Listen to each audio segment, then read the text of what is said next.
एक पत्नी अपने पति को 2 साल तक कम से कम झेलती है। उसके सारी जो परेशानियां थी उसके घर से लेकर ससुराल तक, और उसके जो ग्रामीण क्षेत्रीय जो भी समस्याएं थी वो बहुत ही एक निजी क्षेत्र पर उसकी समस्या थी, जिसको 2 से 3 साल तक वो कठिन परिस्थिति में झेलती है। और झेलने के बाद में वो पत्नी अपने पति को छोड़ करके अपने मायके चली जाती है।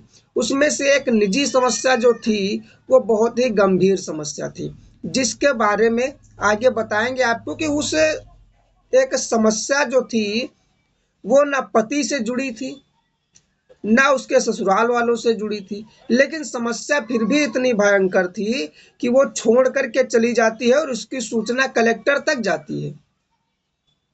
ये घटना दोस्तों जो छत्तीसगढ़ है, उस छत्तीसगढ़ का वो जो इलाका है वो देवरा हंसनगर का है।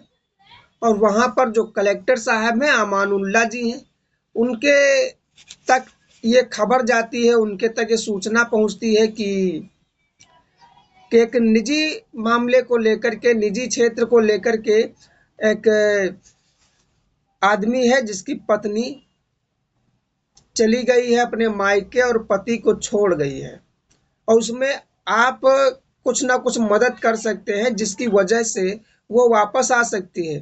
अब कलेक्टर साहब के सामने चीजें ये थी कि अगर वो कह भी दे तो क्या कोई औरत वापस आ सकती है, या किसी प्रकार की जिम्मेदारी दे, या निजी क्षेत्र की हो या घर की हो, तो क्या वो कलेक्टर साहब के बस की बात थी कि वो जिम्मेदारी को उठा सके।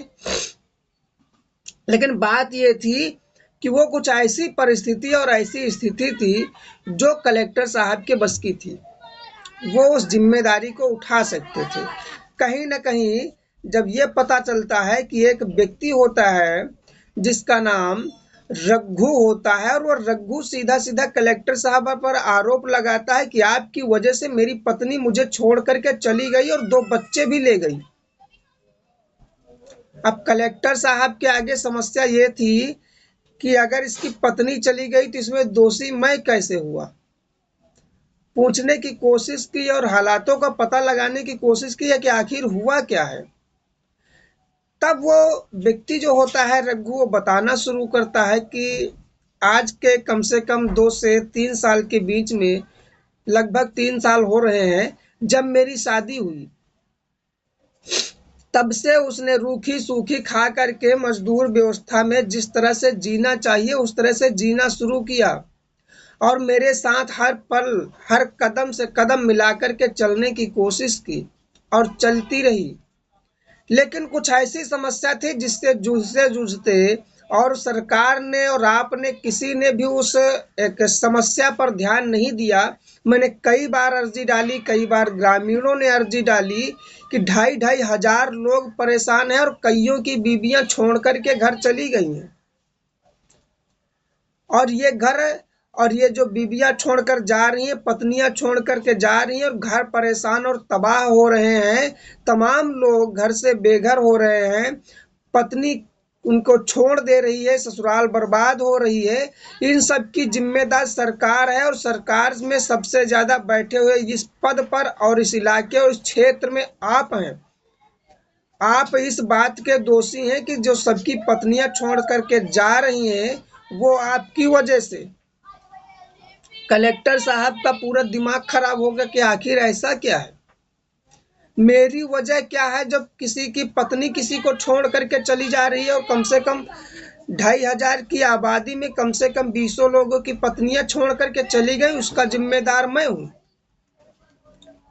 जब जिस तरह से कलेक्टर साहब पर आरोप लगा रहा था व्यक्ति, तो कलेक्टर साहब ने डांटते हुए कहा कि ये कौन सी बदतमीजी है, किस प्रकार से तुम हमारा ध्यान भटकाने की कोशिश कर रहे हो, आखिर बताना क्या चाहते हो। तब उस आदमी ने कहा कि सर, कम से कम 2 से 3 साल तक तो मेरी पत्नी मेरी सारी चीजों की, सारी आवश्यकताओं की ध्यान रखते हुए, अपने ध्यान में रखते हुए, चीज़ें सब कुछ सँभालते हुए अपना जीवन हमारे साथ इतने दिन तक काटा। ये हमारे साथ नहीं, 20 लोगों के साथ और भी है। मैंने इस बात की गिनती की, मैंने इस बात का आंकड़ा लगाया कि कम से कम 20 लोगों की पत्नियां, जो शराफत के मामले में बहुत ही तेज थी, किसी प्रकार के कोई अवगुण नहीं थे, लेकिन वो अपनी जिंदगी से थक और हार करके इस क्षेत्र को ही छोड़ करके चली गई। आज भी हमसे कोई शिकायत नहीं है, हमारे साथ में कोई दिक्कत नहीं है, हमारे प्यार में कोई कमी नहीं है, हमारे घर परिवार में कोई कमी नहीं है, लेकिन सरकार की और आपकी एक कमी के कारण हमारी पत्नी हमें छोड़ करके चली गई है। कलेक्टर साहब ने कहा कि खुले शब्दों में बताओ कि हुआ क्या है, मुझे दोष देते चले जा रहे हो। कलेक्टर साहब ने कहा कि आखिर हमारा दोष देते चले जा रहे हो, आखिर मेरा गुनाह क्या है? अगर आपकी पत्नी छोड़ करके चली गई है, आपके इलाके में 20 लोगों की पत्नियां छोड़ करके चली गई, तो उसमें मेरा क्या गुनाह है? तब उस व्यक्ति ने कहा कि सर, सबसे बड़ा गुनाह आपका ही है। तो पूछा कि आखिर बताओ तो क्या बात है? तो कहा कि 3 साल से मेरी पत्नी 2 बाल्टी लेकर के एक कम से कम 600 मीटर से ऊपर जो दूरी है, वहां से 6 लोगों का जो परिवार चलाने के लिए पानी लाने की व्यवस्था है, वो कम से कम एक दिन में 4 से 6 चक्कर लगाती है, और उस हैंडपंप तक जाने के लिए, और उस वहां से कम 2 से 3 बाल्टी पानी लेकर के आती है। मैं मजदूर आदमी हूँ, मैं घर पे तो रुकता नहीं हूँ, मैं बाहर रहता हूँ, मैं काम पर जाता हूँ, कुछ करता हूँ, लेकिन पानी लाने का जो काम है वो पत्नी का ही है।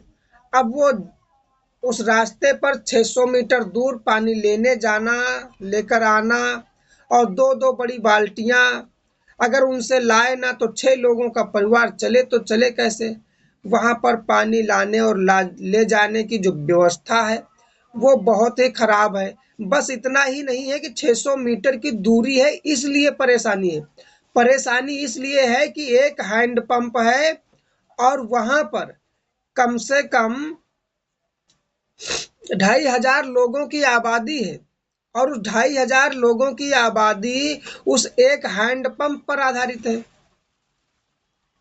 अब उस 2,500 की आबादी में एक हैंडपंप है, तो एक व्यक्ति जो 6 बाल्टी पानी की जरूरत है, वो 1 बाल्टी अगर पानी लेकर के आता है तो उसका कम से कम 1 घंटे के बाद नंबर आता है दूसरी बाल्टी भरने के लिए।